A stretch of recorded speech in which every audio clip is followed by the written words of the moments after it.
കർത്താവേ, കോപത്തോടെ എന്നെ ശകാരിക്കരുതേ. ക്രോധത്തോടെ എന്നെ ശിക്ഷിക്കരുതേ.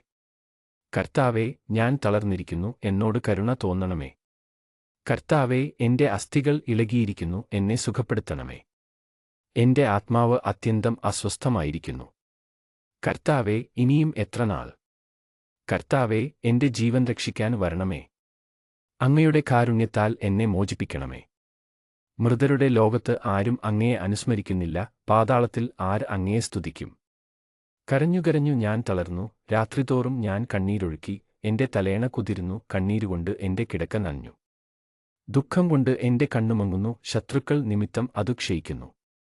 അധർമ്മികളെ എന്നിൽ നിന്ന് അകന്നു പോകുവിന്, കർത്താവ് എന്റെ വിലാപം കേട്ടിരിക്കുന്നു. കർത്താവ് എന്റെ യാചന ശ്രവിക്കുന്നു, അവിടുന്ന് എന്റെ പ്രാർത്ഥന കൈക്കൊള്ളുന്നു. എന്റെ സകല ശത്രുക്കളും ലജ്ജിച്ചു പരിഭ്രാന്തരാകും, അവർ ക്ഷണത്തിൽ അവമാനിതരായി പിൻവാങ്ങും.